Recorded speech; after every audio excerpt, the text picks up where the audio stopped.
Sup? My name is Damon. Welcome to the vlog. Welcome to the movement, people. Today was basically like a Sabbath day, a day of rest, a day of chill, a day of not doing much. It also rained outside. Slender and tender, yes you are. Been on my mind so long. These are the ways that you are so long. Yes, you are so long. So yeah, I gave myself a little bit of a break today because I've been really busy getting back with these vlogs, getting the podcast up. I think the biggest thing I did today was just accrue a little following for the Instagram page at God Talk Pod for the podcast. If you haven't checked that out yet, what are you doing with your life? You can listen to it on iTunes. You can listen to it on Stitcher Radio if that's your thing. Anyway, today's a short vlog. Let's roll with today in religious history. So today, January 9th, back in 1349, was a huge massacre of a bunch of Jewish people in Switzerland right after the Black Plague because none of the Jews were getting sick, or a lot of them weren't getting sick, so they thought that they must be poisoning the wells and killing all of us. Okay. And it's not really for sure, but most people think the reason they weren't getting sick isn't because they were the ones poisoning the wells, but because Jews had a morning and afternoon and evening ritual of washing their hands. Ooh. Or it might be the objectivity of kosher, where they don't eat certain things, and they could have been in the food. They're kosher, constantly washing their hands and praying and making a ritual about it, and a lot of them didn't get it. Makes sense. Cleanliness is something that's been around too, or not like been enforced as much as it has in these coming, I say post 2010, because we started getting a lot of that's when I became aware of it, like all these like dietary restrictions and like really in a big way. Like I work at a school and you're not allowed to bring a plate through twice because there could be cross-contamination somewhere along the line in the air, it could get a speck in here and then crazy, blah, blah, blah, blah. We're not thinking about that in 1349, 1349, yeah, we're not thinking about that. Definitely not. So they immediately think, oh, they're not healthy because they're clean.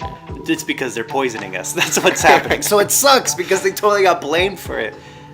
But I mean, it could be logical. There's not a lot to base yourself off of.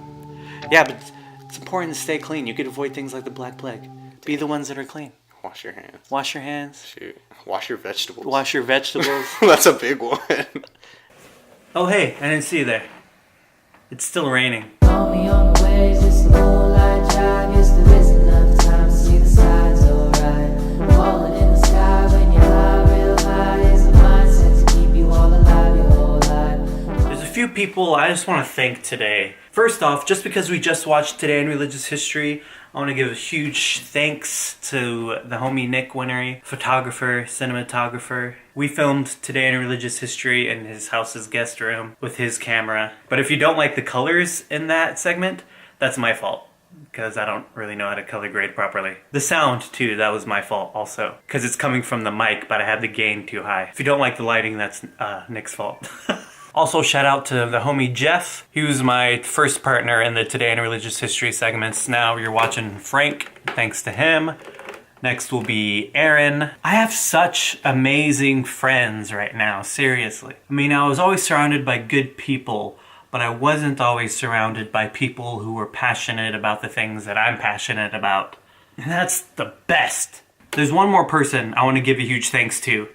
But let's roll with Mindful Minute first. Okay, in today's Mindful Minute, I want to talk about rest, and at the end, I'm going to give you a cool little phrase to remember. We live in a culture where sometimes rest is equated with lazy. And it is lazy if you're resting every day, but there needs to be periods of rest in our lives just to remain healthy. In the Bible, they call this Sabbath. And this is from the Old Testament, or the Hebrew Bible is called by Jews. And it's funny, throughout history, there's a lot of stories of certain illnesses coming among communities, but the Jewish part of the community was more healthy than everybody else. And that's part of following certain dietary restrictions and certain cleanliness restrictions and resting once a week, taking a day where they do no work at all. And all these restrictions you find in the Old Testament may seem weird to us, but that's because we live in a world with medicine and pro and antibiotics and awareness of germs and how to avoid them. But in ancient times, they didn't have any of that. So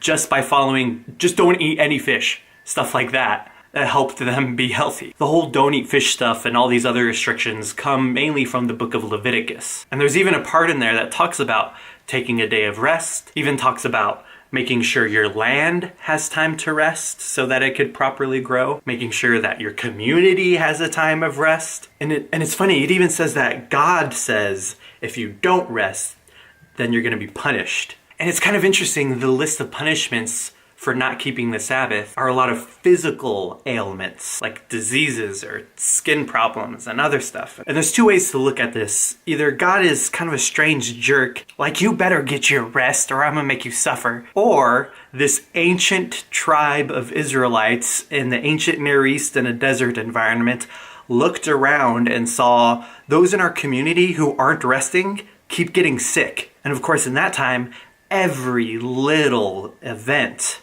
was viewed as caused by the gods. So of course they would come to that conclusion. Those of us that don't rest become sick, and therefore God is punishing them for not resting. So there's still all these interesting, profound truths in the book of Leviticus. We could do a whole thing about that some other time. Anyway, when I first discovered that, I developed a phrase that really helped me, because when I read that, I was having issues with being able to just stop and rest. And I was suffering some physical ailments for not resting. And I realized, it's either rest or be forced into rest. Because if you're always go, go, go, go, go without any rest, then your body is gonna get sick and force you into bed for days. And then you have to rest in order to get healthy again, and it sucks. And you're like, I wish I could get out of bed so I could go, go, go again. So I'll leave you with that for today's Mindful Minute. You gotta rest, you gotta take your health seriously. Be ruthless about it, because it's either rest or be forced into rest. That's how it works. All right, there's one last person I want to thank, and he's one of the most mindful dudes I've ever known. I would even use the word woke, but it's no longer woke to use the word woke. His name is JP, aka Josh, aka Vuvu Lay. All stars here, my friends. Right there. Right in here. It is the voice of Vuvu Lay that you've been hearing during the rain sequences in this vlog. Homie on the waves, it's the moonlight drive. Yes, there is enough time to see the signs, alright. Falling in the sky when you're high, real high, is a mindset to keep you all alive your whole life. These are the ways that you are so loved. And it's Vuvu Lay's production skills at work in every single one of my vlogs. Instead of being like everyone else who has to Google royalty-free music or go to the YouTube audio library, I get to use my friend's music. And it's usually all him. And when it's not, it's my other homie, Tyrell Vidiello. Shout out to him too. Tyrell is here, my G. But it's usually Vuvu Lay, and he has so much music. He makes a ridiculous amount of music constantly. He just released multiple EPs and mixtapes like on the same day. So I'm gonna link to his Bandcamp, vuvulay.bandcamp.com, and his SoundCloud, soundcloud.com/vuvu_lay. Please go check out his work. Go support that guy. And the other reason I wanted to thank him too is because we also used his song for the intro for the podcast. And it's funny, he didn't even remember making that track. And it's not even available online. But yeah, I'm extremely thankful because I get to use my friend's music. And it's actually really good music. I like the music that I use. And I wish I could use more of the music that he makes where he's singing in them, but I'm talking a lot on my vlogs and it doesn't really work to have someone singing under someone talking in a vlog, so I usually just use his beats. Maybe I'll start being more like other vloggers and start using more time lapses and montages and drone shots so I could use Vuvu Lay's voice. I'll figure out a way. But yeah, please go check him out. He's dope, he's woke, he's ill, he's awesome. And thank you for watching this vlog. It's been great. Go rest. Peace out.